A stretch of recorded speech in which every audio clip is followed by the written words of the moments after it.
Por 20 años mi madre dijo que mi padre murió antes de que yo naciera, pero descubrí que está vivo y tengo 54 hermanos, así que lo revelé todo frente a la familia el día de mi boda. Mientras crecía siempre recuerdo que mi madre era madre soltera. No recuerdo el momento exacto en que me dijo que mi padre había muerto porque yo era muy pequeña. Siempre lo he sabido.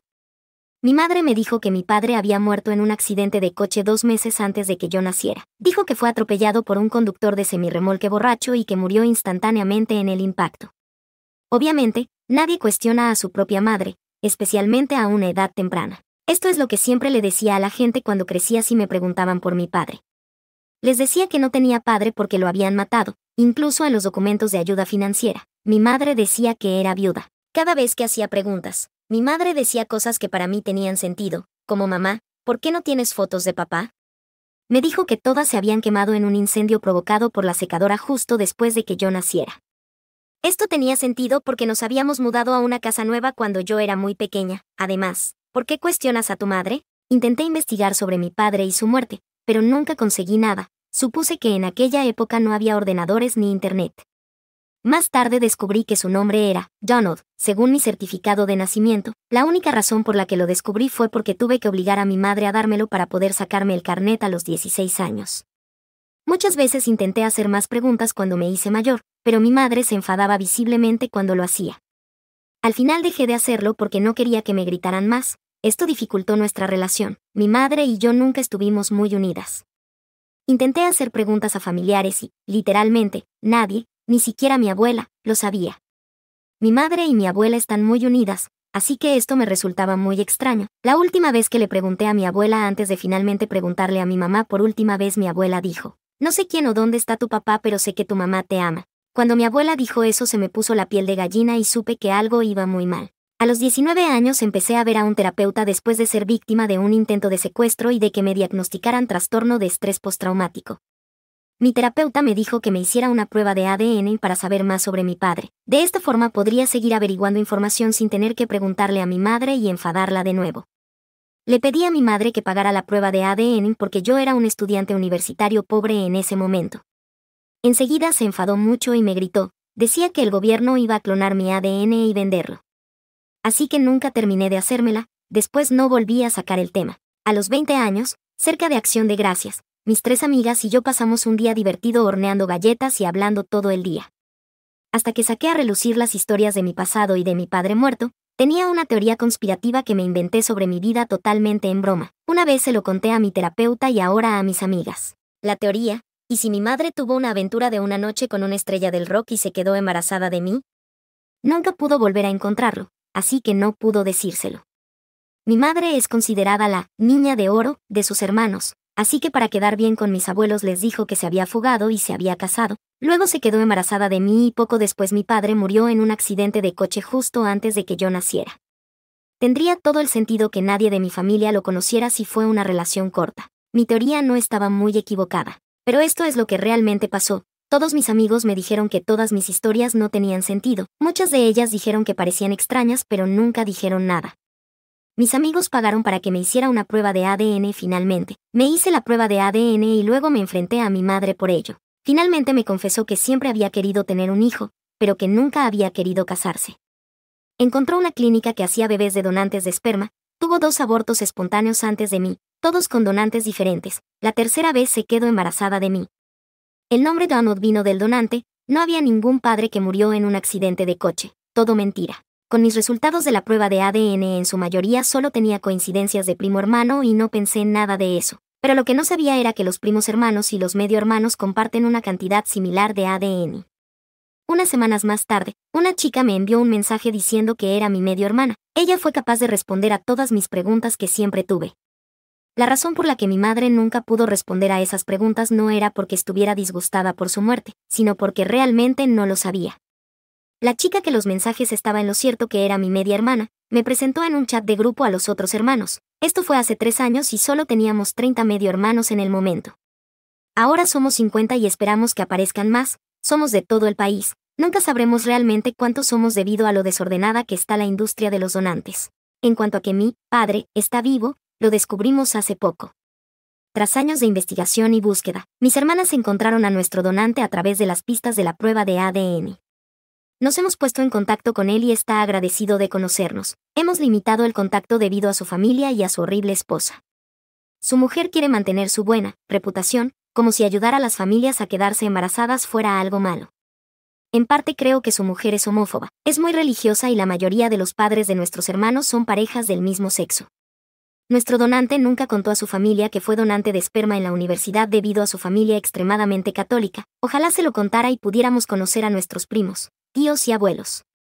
Pero es poco probable que alguna vez lo haga, rara vez nos habla para felicitarnos el cumpleaños o la Navidad, pero eso es todo. Por suerte, pudo darnos información médica correcta y actualizada. Ha habido algunas historias de niños donantes en el podcast THG, pero mi historia es un poco diferente de lo que he oído antes en el pod.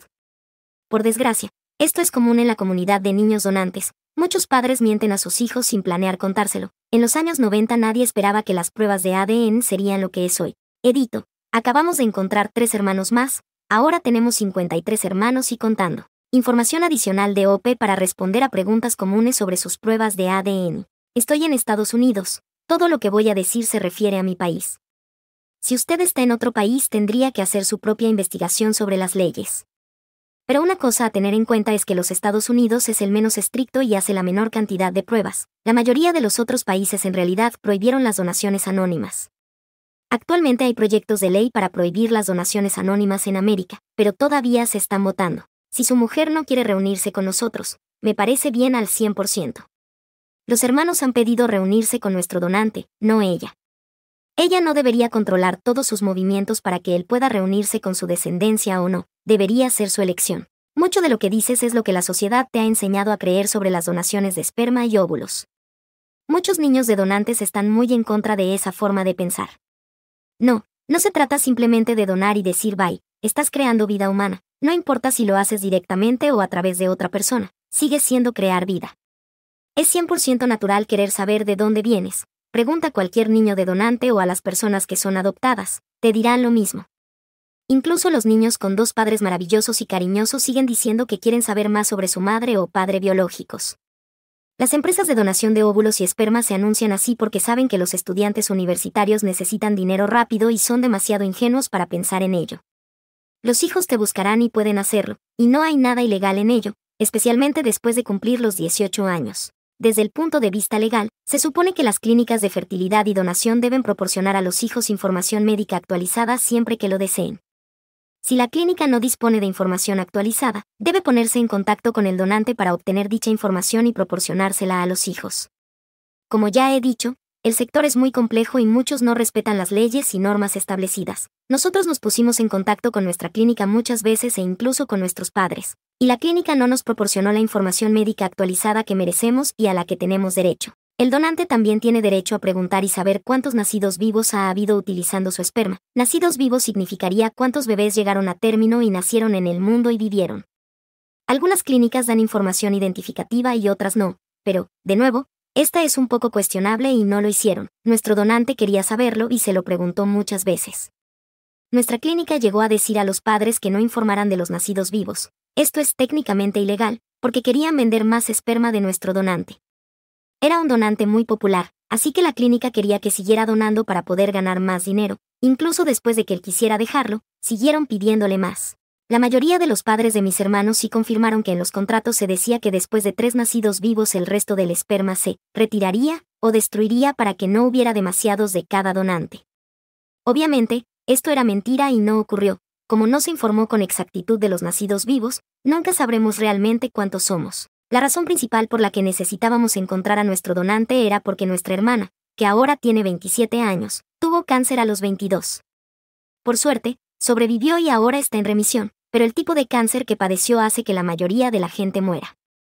Necesitábamos averiguar si procedía de su lado, y si era así, sería necesario saber qué tipo de revisiones, pruebas periódicas o chequeos deberíamos hacer para prevenir o detectar el cáncer lo bastante pronto como para tratarlo. También podríamos hacer cosas de forma activa como prevención. La mayor razón para encontrarlo fue para obtener información médica actualizada, no para conocerlo y tenerlo como figura paterna. Ninguno de nosotros esperaba que fuera una figura paterna para nosotros. Algunos de mis hermanos ni siquiera quieren hablar o conocerlo. Como Estados Unidos es el país menos estricto, ha habido muchos casos de criminales que han donado cuando legalmente no deberían poder hacerlo. Otros casos incluyen a personas con enfermedades autoinmunes, problemas de salud mental u otras enfermedades. En nuestro caso, nuestro donante debería haber sido aplazado, denegado, porque tiene TRA. Nos lo ha transmitido a muchos de nosotros y ahora tenemos que sufrirlo porque no se le sometió a las pruebas correctas que debería haber hecho la ley. Por ley, todos los donantes potenciales deben someterse a pruebas de detección de ETS, ITS, discapacidades mentales, discapacidades físicas, comprobación de antecedentes penales, ser mayores de 21 años y estar en busca de un título universitario o haberse graduado con un título universitario. La mayoría de las clínicas aquí en los Estados Unidos son incompletas y solo realizan pruebas de detección de ETS y, a veces, de enfermedades mentales como el TID, el síndrome de Down o el trastorno bipolar. Nuestro donante nunca tuvo que respondernos cuando nos pusimos en contacto con él porque al principio era anónimo, pero lo hizo, así que obviamente eso significa que quiere hablar con nosotros y mantener el contacto. Se alegró mucho de saber de nosotros, incluso lloró. Legalmente no hay nada que diga que no podemos intentar encontrarlo o ponernos en contacto con él. Que sea anónimo solo significa que la clínica no dará ninguna información sobre su identidad, como su nombre y dirección. Podemos hacer pruebas de ADN para intentar encontrar al donante y ponernos en contacto con él. Si no quería ponerse en contacto con nosotros, podría habernos dejado en leído o no responder. La mayoría de los hermanos piensan que estaría bien conocerle a él o a su familia. No es una cuestión de vida o muerte. Estaremos bien sin conocerle a él o a su familia, pero estaría bien ver qué similitudes tenemos o qué cosas tenemos en común con ellos. Ope responde sobre el donante y si su familia está de acuerdo con el desarrollo de la nueva información. O no, no estoy haciendo suposiciones. Su mujer es una persona horrible. Él donó mucho antes de que se conocieran. Cuando estaban saliendo ella siempre supo de su pasado y de cómo donaba. Cuando encontramos a nuestro donante, ella seguía siendo su prometida. Si no le gustaba esta vida o no la quería, podría haberse echado atrás y no haberse casado con él, pero no lo hizo.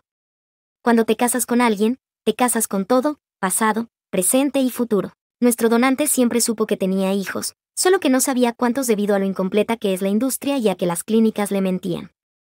Así que incluso antes de que le encontráramos, ella ya sabía lo nuestro, nunca le pedimos nada, excepto información médica actualizada, porque las clínicas no nos la daban y tenemos derecho a ella legalmente. No le pedimos que fuera nuestro padre, solo queríamos saber de él para conoceros mejor a nosotros mismos. Es natural querer conocer a tu familia biológica, de dónde vienes, y qué rasgos vienen de dónde. Nuestro donante en realidad quería conocernos y fue él quien lo mencionó primero, no nosotros.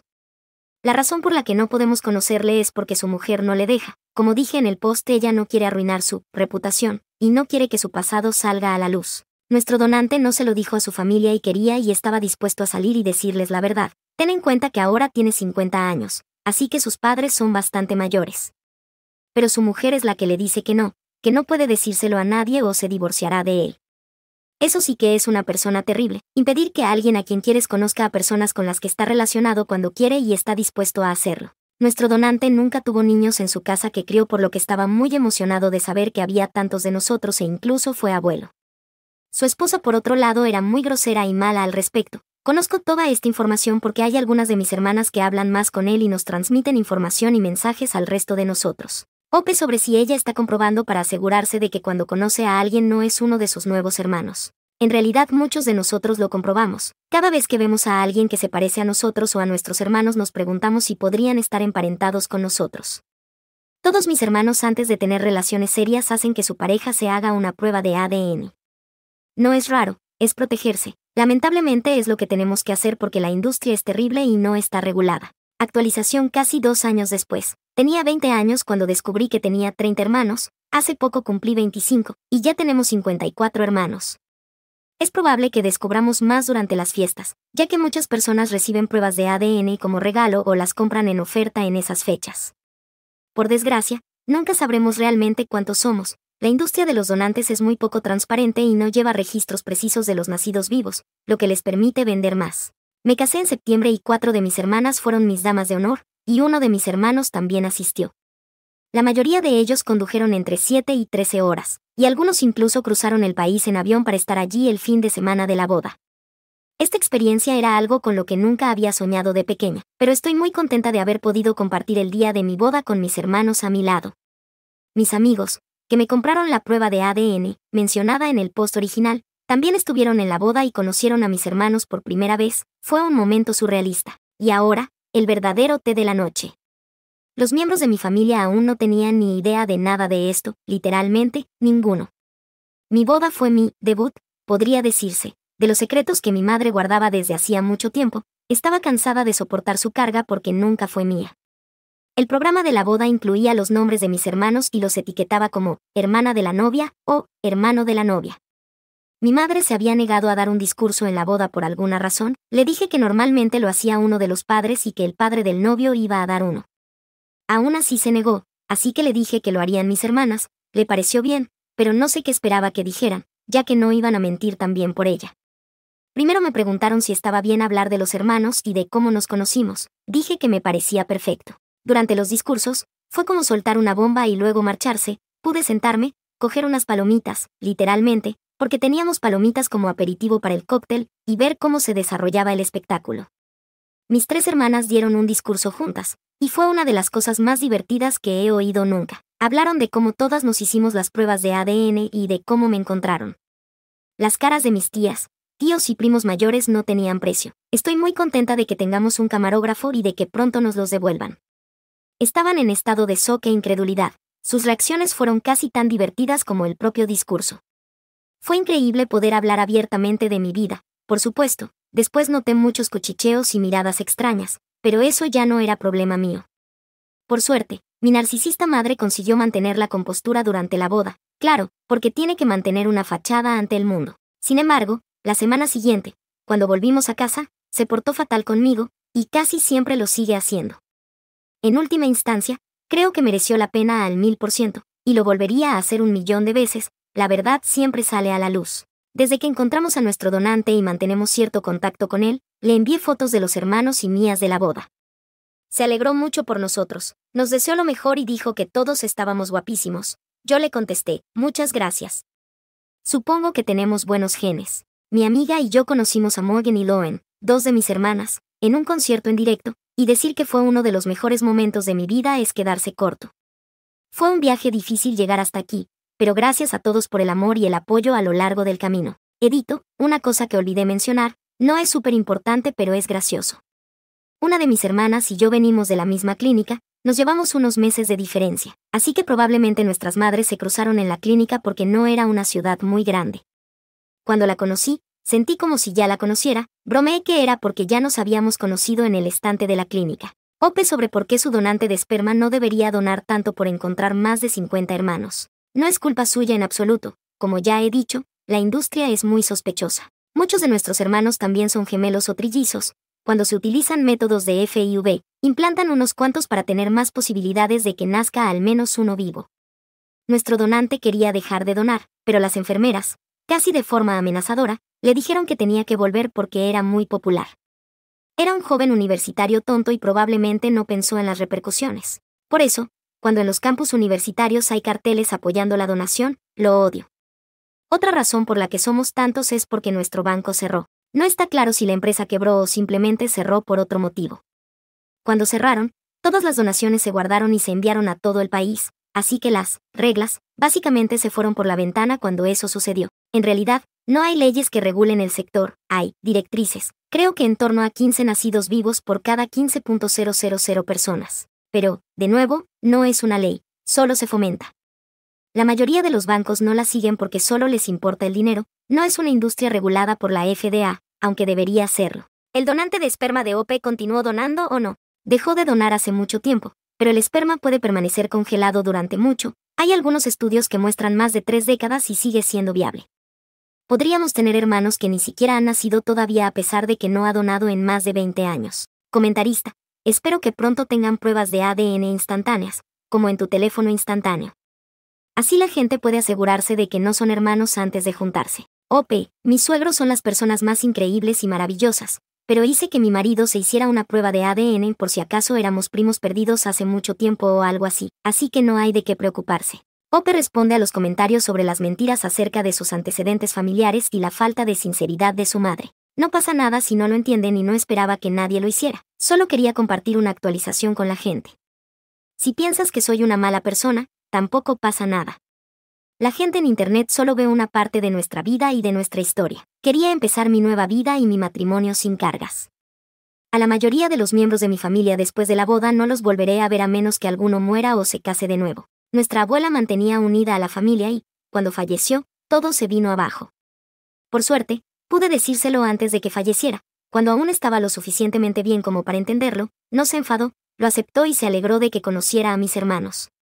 Si vuelves al post original, la mayor parte de la razón por la que a mi madre se le ocurrió esto fue para quedar bien con mis abuelos católicos, especialmente con mi abuela. Ahora que ella había fallecido pensé que era el mejor momento, y probablemente la única vez en mi vida que mis hermanos y familiares estarían en la misma habitación. Mis hermanas no entraron en detalles sobre las mentiras de mi madre, se centraron en las cosas buenas, como la relación entre nuestros hermanos y cómo me encontraron a mi marido y a mí. Básicamente dijeron que hoy estamos todos aquí porque decidimos hacernos una prueba de ADN por diversión y encontramos más de 54 hermanos. Ni una sola vez dijeron nada sobre donantes, mentiras o la historia del padre muerto, pero probablemente puedes asumir que dejaron a los miembros de mi familia usar su imaginación. Incluso antes de que ocurrieran los discursos, mi madre no estuvo simpática en todo el día, no sonreía en las fotos, no se presentó a la primera mirada de la madre sino que llegó 4 horas tarde. Ni una sola vez nos hizo un cumplido a mí o a mi marido sobre la boda, mi vestido o mi aspecto. Luego, para colmo de males, accedí a regañadientes a un baile madre-hija después de que mi dama de honor me convenciera muchos meses antes. En lugar de utilizarlo como un momento especial entre nosotras para charlar o decir lo feliz que estaba por nosotras, lo utilizó para gritarme, lo suficientemente bajo como para que no se oyera por encima del volumen de la música, pero lo suficientemente alto como para saber que era un grito grosero, y menospreciarme. Todo ello mientras yo tenía que estar allí bailando con ella sonriendo para que pareciera que todo iba bien y de maravilla para nuestros invitados. Así que, después de todas las cosas horribles que me hizo ese día y a lo largo de mi vida, no iba a dejar que arruinara el día de nuestra boda. Si crees que lo que hice estuvo mal, puedo vivir con eso. No puedo vivir con una vida de mentiras y secretos. Esto es todo por ahora. Suscríbete para conocer más historias interesantes. Nos vemos en el siguiente video.